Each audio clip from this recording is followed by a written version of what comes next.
శ్రీ మహాగణాధిపతయే నమః, శ్రీమాత్రే నమః. మాచిరాజు భక్తి ప్రేక్షకులందరికీ నమస్కారం. 2026 సంవత్సరంలో ఆగస్టు 1వ తేదీ నవగ్రహాల్లో శుక్రుడు సింహరాశిలో నుంచి కన్యా రాశిలోకి మారుతున్నాడు. అంటే శుక్రగ్రహానికి కన్యా సంక్రమణం జరుగుతోంది. అలా కన్యా రాశిలోకి ప్రవేశించిన శుక్రుడు మళ్ళీ సెప్టెంబర్ 6వ తేదీ కన్యా రాశిలో నుంచి తులారాశిలోకి మారతాడు. అంటే ఆగస్టు 1వ తేదీ నుంచి సెప్టెంబర్ 5వ తేదీ వరకు నవగ్రహాలలో శుక్రుడు కన్యా రాశిలో ఉంటాడు. ఈ శుక్రుడి కన్యా సంక్రమణము 12 రాశుల వారికి ప్రత్యేకమైన ఫలితాలను ఇస్తుంది. సహజ సిద్ధంగా జ్యోతిష శాస్త్రంలో నవగ్రహాలలో శుక్రుడు దాంపత్య కారకుడు, వివాహ కారకుడు, భార్యాభర్తల మధ్య అనుబంధాన్ని పెంపొందింపజేసే గ్రహము. కళారంగంలో రాణించాలన్నా, సినిమా టీవీ రంగాల్లో మంచి అవకాశాలు రావాలన్నా, సంగీత నాట్య రంగాల్లో లలిత కళల్లో తారాస్థాయికి ఎదగాలన్నా శుక్రుడి బలం కావాలి. అలాగే అందానికి సంబంధించిన వ్యాపారాలు, టెక్స్టైల్, లేడీస్ ఎంపోరియం, బొటిక్ లాంటి వ్యాపారాలు, కాస్మెటిక్స్ బిజినెస్, వీటిల్లో లాభాలు రావాలన్నా శుక్రుడి అనుగ్రహం ఉండాలి. శుక్రుడు యోగిస్తే రాజయోగం కలిగి విశేషమైన ధనలాభం కలుగుతుంది. అటువంటి శుక్రుడు సింహరాశిలో నుంచి కన్యా రాశిలోకి మారటం అనేది 12 రాశుల మీద ఎలాంటి ప్రభావాన్ని కలిగింపజేస్తుందో ఈ వీడియోలో మనం తెలుసుకుందాం. తదుపరి వృషభ రాశి. వృషభ రాశి వాళ్ళకి ఆగస్టు 1వ తేదీ శుక్రుడు సింహరాశిలో నుంచి కన్యా రాశిలోకి మారగానే, శుక్రుడి కన్యా సంక్రమణం జరగగానే వృషభ రాశి నుంచి లెక్కబెట్టినప్పుడు వృషభం, మిథునం, కర్కాటకం, సింహం, కన్య. అంటే శుక్రుడి సంచారంలో మార్పు జరిగిన కన్యా రాశి 5వ రాశి అవుతుంది. కాబట్టి వృషభ రాశి వాళ్ళకి 5వ స్థానంలోకి శుక్రుడు వస్తున్నాడు. దీన్నే పంచమ స్థానము అంటారు.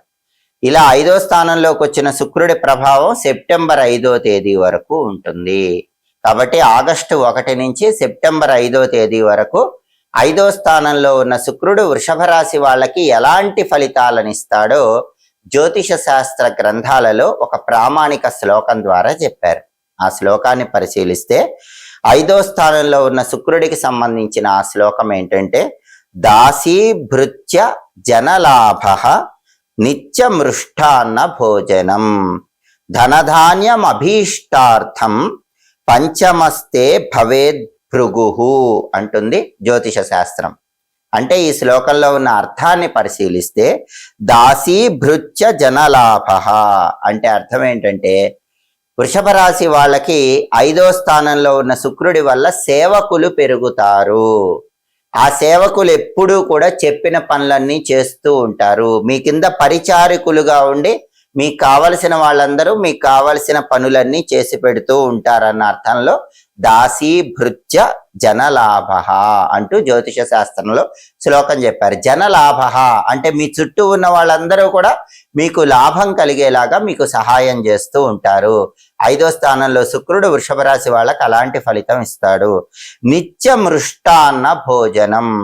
నిత్యమృష్టాన్న భోజనం అంటే అర్థం ఏంటి? ప్రతిరోజు కూడా బ్రహ్మాండమైనటువంటి రుచికరమైనటువంటి భోజనాన్ని స్వీకరించే అదృష్టం వృషభ రాశి వాళ్లకు పడుతుంది. ఇంతకు ముందు ఏదో ఒక కారణాల వల్ల సరైన సమయానికి భోజనం చేయలేకపోవటం, నచ్చిన ఆహార పదార్థాలు తినలేకపోవటం, ఇటువంటి బాధలు ఉన్నటువంటి వృషభ రాశి వాళ్ళకి ఆగస్టు 1 నుంచి సెప్టెంబర్ 5 వరకు 5వ స్థానంలో ఉన్న శుక్రుడి వల్ల నిత్యమృష్టాన్న భోజనం, బ్రహ్మాండమైనటువంటి రుచికరమైన భోజనాన్ని స్వీకరిస్తారు. ఇంకా శాస్త్రం ఏం చెప్తోంది?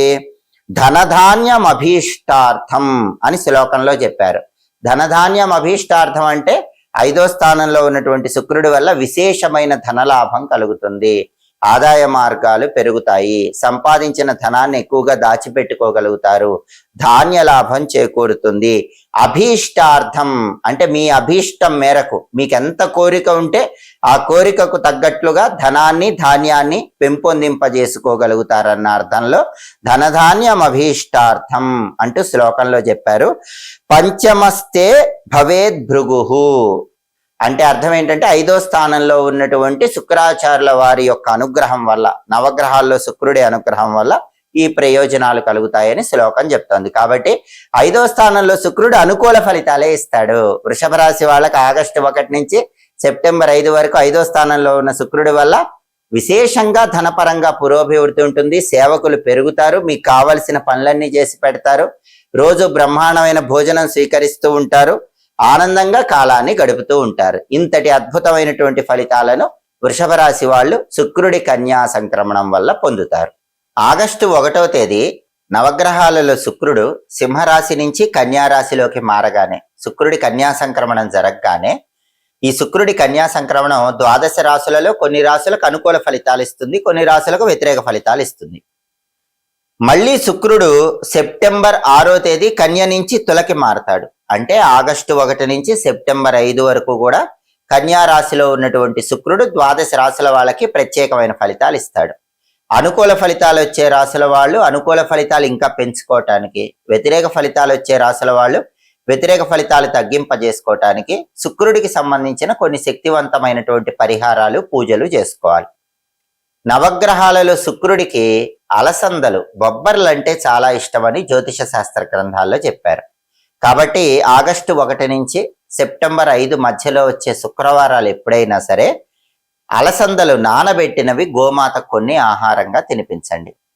మీకు దగ్గరలో గోవులు అందుబాటులో లేకపోతే దగ్గరలో ఉన్న దేవాలయానికి వెళ్ళి శుక్రవారం శుక్రహోరా కాలం అని ఉంటుంది. అంటే ఉదయం 6 నుంచి 7 మధ్యలో, మధ్యాహ్నం 1 నుంచి 2 మధ్యలో, రాత్రి 8 నుంచి 9 మధ్యలో శుక్రహోరా కాలం ఉంటుంది. ఆ శుక్రహోరా కాలం ఉన్న సమయంలో 1.25 కేజీ అలసందలు అంటే బొబ్బర్లు, శుక్రుడికి ఇష్టమైన రంగు తెలుపు రంగు కాబట్టి తెల్లటి వస్త్రంలో మూటగట్టి అక్కడ దేవాలయంలో బ్రాహ్మణులకు, పండితులకు దానం ఇచ్చుకోండి. అప్పుడు శుక్రుడు అనుకూల ఫలితాలు ఇస్తుంటే అవి రెట్టింపు అవుతాయి, వ్యతిరేక ఫలితాలు ఇస్తే తగ్గిపోతాయి. కాబట్టి శుక్రగ్రహానికి ప్రీతికరమైన ఈ అలసందలు, బొబ్బర్లు నానబెట్టి ఆవుకైనా తినిపించండి, లేదా పంతులు గారికి దానమైనా ఇవ్వండి. ఈ సమయంలో వచ్చే శుక్రవారాలు ఈ పరిహారం చేసుకోవాలి. అలాగే శుక్రుడికి ప్రీతికరమైన స్నానాన్ని కూడా జ్యోతిష శాస్త్ర గ్రంథాల్లో చెప్పారు. నవగ్రహాలలో శుక్రుడికి సుగంధ ద్రవ్యాలు అంటే ప్రీతిపాత్రము అని ప్రామాణిక జ్యోతిష గ్రంథాలన్నింటిలో కూడా చెప్పారు. కాబట్టి శుక్రవారాలు స్నానం చేసే నీళ్లలో కొద్దిగా పన్నీరు కలుపుకొని స్నానం చేయండి. సెంట్ కొద్దిగా నీళ్లలో వేసుకొని ఆ నీళ్లతో స్నానం చేస్తే శుక్రుడి అనుగ్రహం కలుగుతుంది. అలాగే శుక్రుడికి కుంకుమ పువ్వు అంటే కూడా చాలా ఇష్టం. కుంకుమ పువ్వు పొడి కొద్దిగా స్నానం చేసే నీళ్లలో కలుపుకొని ఆ నీళ్లతో స్నానం చేస్తే అనుకూల ఫలితాలు వస్తాయి. అదేవిధంగా శుక్రవారం ఉపవాసం ఉంటే కూడా శుక్రుడు అనుగ్రహిస్తాడు. అంటే ఆగస్టు 1 నుంచి సెప్టెంబర్ 5 మధ్యలో వచ్చే శుక్రవారాలు ఏదో ఒక శుక్రవారం ఉపవాసం ఉండండి. అంటే పగలు ఉపవాసం ఉండి పాలు పళ్ళు స్వీకరిస్తూ రాత్రికి పాలతో చేసిన పాయసం తినండి. శుక్రుడికి పాలతో చేసిన పాయసము లేదా క్షీరాన్నము ఇది చాలా ప్రీతికరం. కాబట్టి పగలు ఉపవాసం ఉండి రాత్రికి పాలతో చేసిన పాయసం తింటే కూడా శుక్రుడి అనుగ్రహం కలుగుతుంది. అదేవిధంగా నవగ్రహాలలో శుక్రుడికి అధిష్టాన దైవం రాజరాజేశ్వరి అమ్మవారు అంటే లలిత అమ్మవారు. ఎప్పుడైనా సరే శుక్రుడు యోగించాలంటే లలిత అమ్మవారిని పూజించాలి అని జ్యోతిష శాస్త్రంలో చెప్పారు. అందుకే ఆగస్టు 1 నుంచి సెప్టెంబర్ 5 మధ్యలో వచ్చే శుక్రవారాలు లలితా సహస్రనామ స్తోత్రాన్ని చదవటం కానీ వినటం కానీ చెయ్యండి. లలిత అమ్మవారికి కుంకుమార్చన చేసుకోండి. ఇంట్లో శ్రీచక్రం ఉన్న వాళ్ళు శ్రీచక్రాన్ని కుంకుమార్చన చేసుకోండి. మరి ఈ పూజలు చేయలేని వాళ్ళు ఏం చేయాలి? శ్రీమాత్రే నమః, ఓం శ్రీ రాజమాతంగ్యై నమః, ఈ 2 మంత్రాలు ఈ సమయంలో వచ్చే శుక్రవారాలు చదువుకోండి. అలా చదువుకుంటే శుక్రుడికి అధిష్టాన దేవత రాజరాజేశ్వరి దేవి లలిత అమ్మవారు కాబట్టి శుక్రుడి సంపూర్ణమైన అనుగ్రహం లభిస్తుంది. వ్యతిరేక ఫలితాలు ఉంటే తొలగిపోతాయి, అనుకూల ఫలితాలు ఉంటే రెట్టింపు అవుతాయి. ఈ ప్రత్యేకమైన విధి విధానాలు పాటించుకోండి. శుక్రుడి అనుగ్రహాన్ని 12 రాశుల వాళ్ళు సులభంగా పొందండి. ఎప్పటికప్పుడు గ్రహాల సంచారంలో వచ్చే మార్పులను బట్టి రాశి ఫలితాలు తెలుసుకోవాలనుకుంటున్నారా? అయితే మా మాచిరాజ భక్తి ఛానల్ చూడండి. మా వీడియోస్ మీకు నచ్చినట్లయితే మా ఛానల్ లైక్ చేయండి, కామెంట్ చేయండి. మా ఛానల్ వీడియోస్ 10 మంది మిత్రులకు షేర్ చేయండి. మా ఛానల్ సబ్స్క్రైబ్ చేసుకోండి. పక్కనున్న బెల్ సింబల్ నొక్కటం మాత్రం మర్చిపోకండి. సర్వే జనాః సుఖినో భవంతు. స్వస్తి.